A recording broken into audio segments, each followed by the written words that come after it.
경제사주의 소선입니다. 내 사주 안에 흉신이 많으신 분들, 예를 들어 편인이나 편관, 상관, 겁재 이런 게 다 흉신이죠. 이런 인자를 많이 가지고 계신 분들은 아마 내 마음속, 내면 속에는 치유받지 못하고 상처받은 내면 아이가 숨어 있을 겁니다. 그렇기 때문에 사회에 나가서 다른 사람들이 내한테 한마디 톡 이렇게 건넨 말이 나한테는 상처가 돼요. 주변 사람들이 똑같은 말을 해도 그네들은 편하게 받아들이는데 나만 그 말 한마디를 상처로 받아들이게 되는 거죠. 왜냐하면 내 속에 이미 상처받은 인자가 많이 내재되어 있거든요. 그래서 내가 굉장히 예민해져 있는 상황에서 남이 거기다 대고 한마디 툭 이렇게 내질렀을 때 그것을 참지 못하게 되어 있습니다.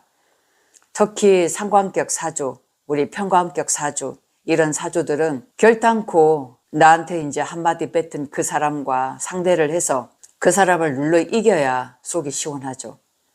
그리고 남에게 상처 주는 말, 지적질하고 남을 힘들게 하는 그런 사람들이 있잖아요. 그런 분들 역시도 자기가 왜 그런 행동을 하고 있는지 스스로는 알지 못합니다. 사람은 내가 상처받은 만큼 남에게 또 똑같은 행위를 나도 모르게 본능적으로 하게 돼요. 그만큼 그네들도 상처를 많이 받았다는 얘기입니다.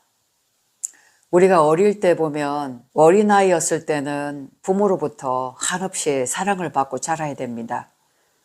그런데 부부 불화나 갈등, 이혼이나 안 그러면 부모님의 언어 폭행, 폭력 이런 걸로 말미암아 가지고 눈치 보면서 구석에 쪼으려고 그러면서 학생 시절을 보낸 그런 사람들이나 제대로 부모의 교육이라든가 사랑을 받지 못하고 자란 그런 사람들일수록 사회에 나가서 열심히 살기는 하지만 내 속에 아직 그때의 감정이 치유되지 못했기 때문에 나를 꾹꾹 눌러놓았던 그런 억눌림, 화병이라든가 분노 이런 것이 그대로 숨어 있어요. 그래서 세상살이를 하는 데 있어서도 그 기운이 나도 모르게 분출을 하게 돼 있습니다.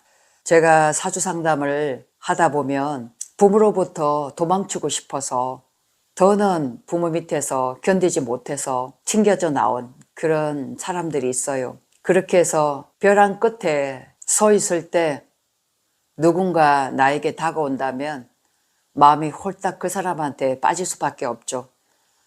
그래서 그 사람이 잘해주는 것만 믿고 그 사람과 결혼을 했는데 결국 아니나 다를까 내가 도망쳐 나온 그 마지막 그 벼랑 끝에서 또 다른 나의 흉신이 기다리고 있었던 겁니다. 얼마 지나지 않아 그 사람도 내 아버지처럼 내 부모처럼 변해서 포악해지고 난폭해지는 그런 모습으로 나를 힘들게 하더라는 거죠. 흉신은 피한다고 피해지는 것이 아닙니다. 어떻게든 내가 그것을 긍정적으로 진심으로 받아들이고 그것을 극복을 해 나가야 됩니다. 그래야만 두 번 다시 나에게 흉신이 달려들질 않아요. 내가 나약하면 나약할수록 그네들이 와서 나를 더 억누르게 되어 있거든요. 그래서 가장 중요한 것은 부모로부터 어릴 때 상처받았던 것, 또 내가 억눌렸던 그런 감정들을 충분히 풀어주셔야 됩니다. 내가 나를 이해하고 내가 나를 사랑하지 않으면 외부로부터 그 어떤 것도 행복이 오지 않습니다. 피하려고 하지 말고 도전해서 극복하세요. 그리고 받아들이세요. 내가 바뀌면 분명히 내 환경이 바뀌어집니다. 내가 달라지면 내 속에 부정적인 그런 흉신들이 정화가 되어지면 밖에 나가더라도 나의 그릇만큼 내 분위기만큼 끼리끼리 동기감흥해서 사람은 같이 비슷한 사람끼리 만나게 되어지는 거거든요. 내가 성장한 만큼 주변에 성장한 사람들을 만나게 된다는 겁니다. 그렇기 때문에 어떤 문제가 생겼을 때 상대를 탓하기보다는 내 문제로 보는 게 맞습니다. 내가 완벽해지면 주변에도 완벽할 일들만 또 그런 환경들만 채워지게 돼 있죠. 문제거리가 계속 일어난다는 것은 아직 내 안에 내 문제가 정리되지 않았다는 겁니다. 그래서 상처를 많이 받으면 받을수록 남이 나에게 한마디 하면 그것을 용납 못하고 그것을 짓누르고 부딪혀서 깨부시려고 하는 겁니다. 또한 반대로 신강한 사주는 그렇게 냅다 들이다붓지만 신약한 사주는, 특히 편간이 강한 사람들은 자꾸 더 피하려고 해요. 어디론가 숨으려고 하고 내가 말 한마디 해서 남이 나를 어떻게 생각할까 하는 그런 외부의 눈치를 많이 살피게 됩니다. 그러다 보니까 입을 한몫하고 자꾸 내 안으로 들어가고 심지어 남의 일까지 도맡아서 내가 두 일, 세 일을 해내는 그런 경우도 있습니다. 상간 역시 마찬가지죠. 내가 내 안을 들여다보는 것보다는 상대의 눈치라든가 밖의 상황에 민감하게 되어 있습니다. 이건 역시도 치유하지 못한 내 안에 부정적이고 상처받은 내면 아이가 있기 때문입니다. 그래서 실제로 남에게 지적질하고 남을 욕하고 뭐라고 하는 그 사람들을 객관적으로 바라봤을 때 그분들 어렸을 때 자라난 환경에 분명히 문제가 있었던 분들입니다. 흉신은 나쁜 것이 아닙니다. 도리어 길심만 잔뜩 있게 되면 인생이 밋밋하고 그냥 무에무덕 재미없이 살아나갈 수도 있습니다. 흉신이란 것은 인생의 롤러코스터와 똑같은 거고 고속도로가 아니라 비포장 도로를 가는 거와 똑같습니다. 우리가 개척정신, 프론티어 정신이라고 하죠. 내가 내 스스로 새로운 인생길을 개척해서 역경을 딛고 어려움을 딛다 보면 나중엔 더 큰 시련이 오더라도 그 삶이 크게 어렵지가 않게 됩니다. 도리어 그것을 발판으로 경험치로 삼아서 더 크게 성장할 수 있는 모티브가 되기도 합니다.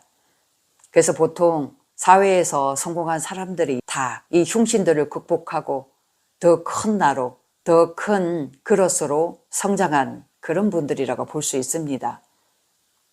우리가 겨울에는 얼음 땅이거든요. 그 얼어붙은 땅 안에, 그 동토 안에 씨앗이 자라고 있습니다. 얼마나 춥겠어요.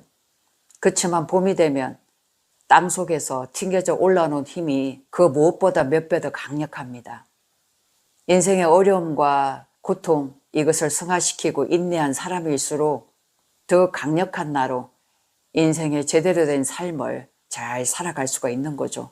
한마디로 다른 사람의 인생을 사는 것이 아니라 나다운 인생, 내 인생을 살아간다는 겁니다. 그러니 내 안의 흉신들을 한번 극복해 보십시오. 또한 그 흉신들은 전부 다 부정적인 기운입니다. 부정적인 감정입니다. 그것을 한번 깨끗하게 정화를 시켜보세요. 어떻게 해요? 긍정적으로 받아들이셔야 됩니다. 부모를 원망한다든가 나에게 해코지했던 그 사람을 원망하기보다는 나 역시도 그 이전에 전생이라면 전생이고 조상으로부터 받은 부모로부터 받은 그런 부정적인 내면의 그런 기운이 내재되어 있었기 때문에 똑같은 기운을 끌어다닐 수밖에 없는 겁니다. 그러니 이제부터는 밖을 볼 게 아니라 나를 보십시오. 나만 보고 나를 믿고 내 자신과 대화하고 자꾸 나를 이해하려고 노력하고 내 자신을 사랑해 보시기 바랍니다. 내 자신을 이해하지 않고 사랑하지 않는데 누군가가 나를 대신 이해해주고 챙겨주고 사랑해준다? 그런 법은 없습니다. 내가 달라졌을 때 내 주변의 사람들과 환경들이 바뀌어지게 되어 있습니다. 다 내 문제입니다. 흉신은 나의 숙제요 공부거리입니다. 또 나의 성장통이 될 수 있습니다. 나쁘게 보시지 말고 긍정적으로 해석해서 힘차게 딛고 극복해 나가시기 바랍니다. 고맙습니다.